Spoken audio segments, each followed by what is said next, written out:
can help you reverse your prediabetes in only a few weeks. So what's prediabetes? Prediabetes is just the stage before diabetes. That means your blood sugar is above normal, but not to the degree of being diagnosed as diabetes. So what should your blood sugar be? You see, any blood sugar, fasting blood sugar, between 105, above 105 to 125, we can call prediabetes. If your A1C, which is a special blood test that we use to get the average reading for blood sugar, if that A1C is between 5.7 and 6.4, then you're classed as prediabetes. But are there dangers in being diagnosed as prediabetes? Some people believe that, oh, I have prediabetes, I'm okay, I don't have to worry. But is that really true? You see, prediabetes can lead to similar complication as diabetes. You see, the problem with prediabetes is that the insulin, which is a hormone that is necessary to take the blood sugar from the blood to the cells, sometimes the insulin is not working effectively, and we call that insulin resistance. All right, so what happened when someone consumes meal? What happened is that the body sensitizes, there are stimulation to the pancreas saying, hey, there's a load of sugar that has just come in. I need some insulin to take the sugar from the bloodstream into the cells. What is blood sugar? Sugar is sucrose. It's called sucrose. That is table sugar. And sucrose is a combination of glucose and fructose. It's broken up in those units, glucose unit and a fructose unit, and that is sugar, table sugar. When we consume our meals, say we consume carbohydrate, whether it's bread or rice or potato, after digestion with chemical reaction, that is broken down into the simplest substance for absorption, and that is glucose. So when the glucose gets to the blood, then the glucose should not remain in the blood. The glucose need to go into the cells where the glucose can be stored or used for energy. Now, if the blood sugar remains in the blood, if the sugar remains in the blood, then we have a problem.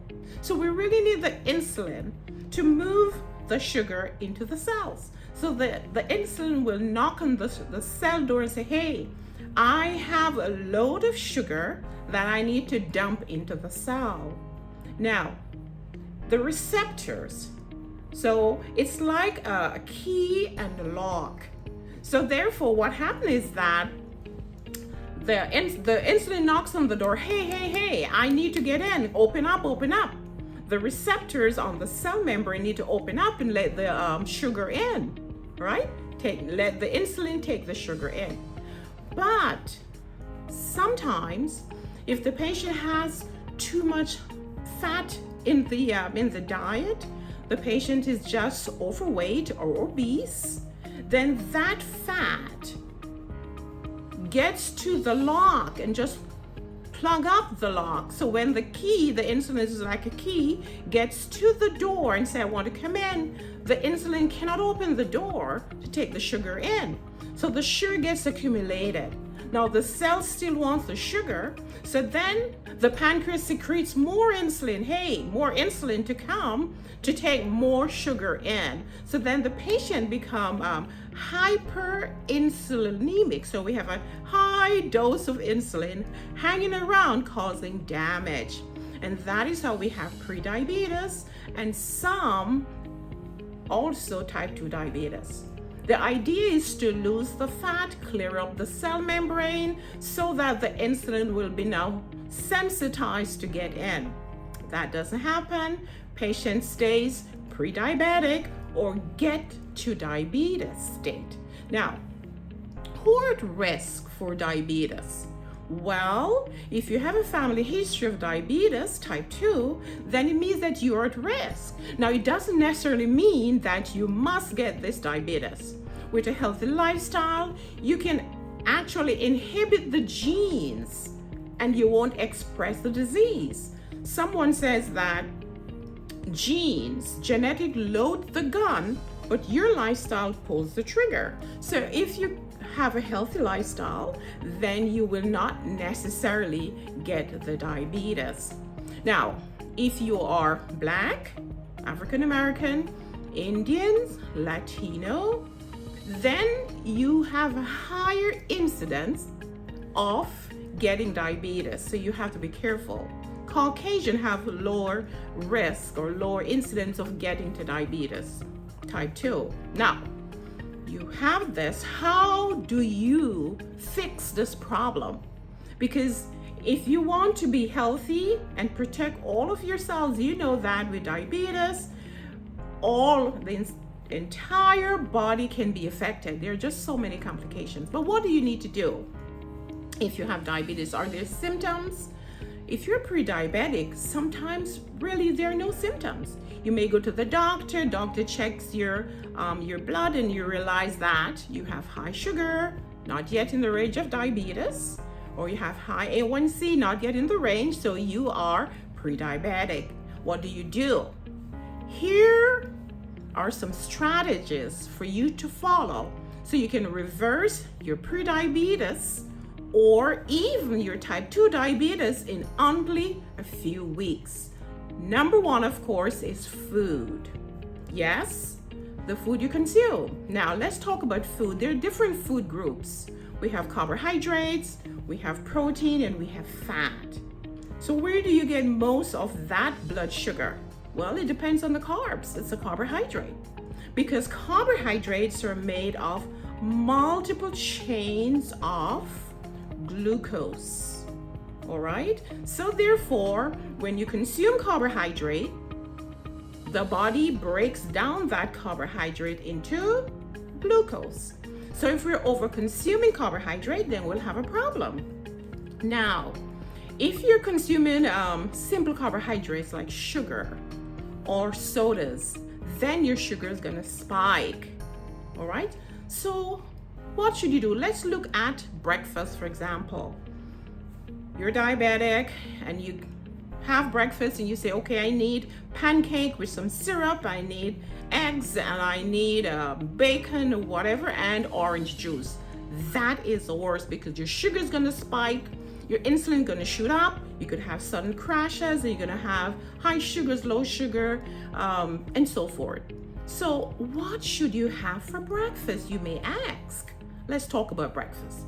Now, a healthy vegetable smoothie is a good option because in this smoothie, you don't have a lot of carbohydrates, so that will break down into glucose. So you can actually drop your blood sugar in a couple hours if you were to consume a vegetable smoothie. Let's look at other options. You can do sauteed vegetables. Let's look at spinach and mushroom and bell peppers. You can saute that. Have that with baked sweet potato. That is going to drop your blood sugar. All right? So for you to drop the blood sugar, it has to be gradual. You have to cut back on the carbohydrate. You have to stay away from processed foods, processed meats, fried foods, all those you stay away from. But I know it's not easy. So I'm not going to say, hey, cut this all at once. Just decrease the amount. Stay away from the processed food, stay away from the sugar, stay away from the cereals, stay away from the fruit juices because those have simple sugars. That's going to increase your blood sugar immediately. That's one. So then what should you consume? Well, a diet high in leafy green vegetables, things like squash, zucchini, pumpkin, fruits like cantaloupe, the berries. All these are good. You want to cut back on things like pineapple, banana, mangoes, watermelon. Decrease the volume. Now, sugary drinks, stay away from sugary drink. And you can gradually wean yourself off sugary drink. So you can dilute the drink, so you're decreasing the sugar. You can just substitute the drink for water. You can add fruits and vegetables in your water for infused water, and this will be decreasing the amount of sugar. 1 can of soda has 15 teaspoons of sugar, so you want to stay away from that, all right? And then, of course, after you focus on the food, you know that you have to change the food. Nothing in a box, nothing packaged. Consume food as grown, very important. Check on the glycemic index of the food. Food with glycemic index of 60 and below are great for you. So all your green leafy vegetables, all your broccoli, all of your cauliflower, these are fantastic foods for you. All right, and then we move on to strategy number 2, and that is fasting, intermittent fasting. Rather than consuming your meals throughout the day, just continue to eat, you want to separate a portion of the day, just say 12 hours or 16 hours, in which you're not going to consume meals. Say, for example, you have your breakfast at 8 in the morning, and then 8 hours, between 8 in the morning and say between 5, you consume all your meals. You're going to have your breakfast and then a main dish. And then from 5 or 7 back to 8 o'clock, you want to stay away from food. This is called fasting, and this is called intermittent fasting. Some people can fast for 12 hours from 7 a.m. to 7 p.m. So from 7 a.m. to 7 p.m. you consume all your meals, and then from 7 p.m. back to 7 a.m., that's 12 hours, no meals at all. What are you doing? You're reducing the amount of calories you consume, and therefore reducing calories. You're also going to decrease the blood sugar, and if you're overweight, you're going to lose weight. Intermittent fasting also aid in resting of the GI tract. You're not putting food constantly throughout the day in your stomach. You're resting the tract, giving time to heal. Fasting also will improve insulin sensitivity. So then insulin now will be able to take more sugar from the blood into the cell, and then will lower the blood sugar. Intermittent fasting also boosts the immune system. Intermittent fasting is good for metabolic health. Cholesterol tend to decrease.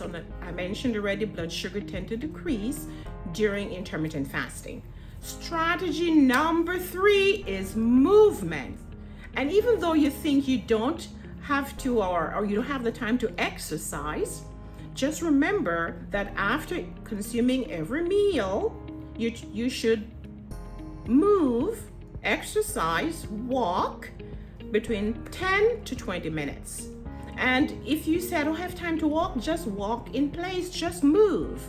When you move immediately after consuming your meals, what happens? You're increasing the insulin sensitivity, that's one. So the insulin will now take more sugar into the cells, that's one. Number 2, when you're moving, you're using up the large muscles. These muscles require energy, and the energy is given by the sugar. So they're going to use more sugar, and therefore the sugar tends to drop. And then rest.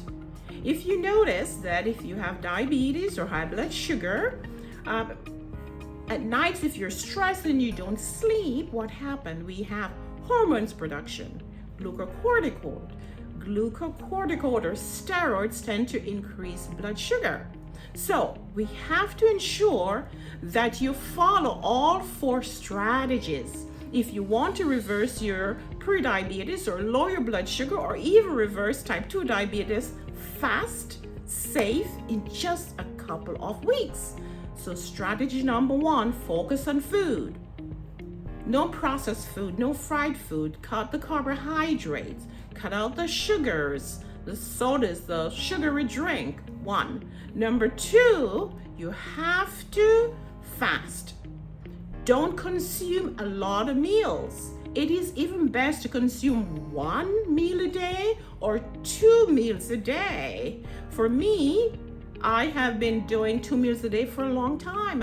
I lost weight, my blood sugar is good, blood pressure is great. So 1 to 2 meals a day. You may think that 1 meal a day is impossible. It's not impossible. It's the mindset. When you start to consume 1 or 2 meals a day, your body resets. The hormones for hunger tend to decrease, so you don't feel the hunger. You can try it, all right? So food, fasting, movements. Remember, movement increase the insulin sensitivity. So as you move, you're increasing the insulin sensitivity. 1, large muscles use up more energy, require more glucose. And then strategy number 4 is rest. Rest is essential for health. When you rest, you will lower your blood sugar. Follow all these strategies and your body will thank you, and you'll reverse diabetes or prediabetes in only a couple of weeks. I'll see you again soon.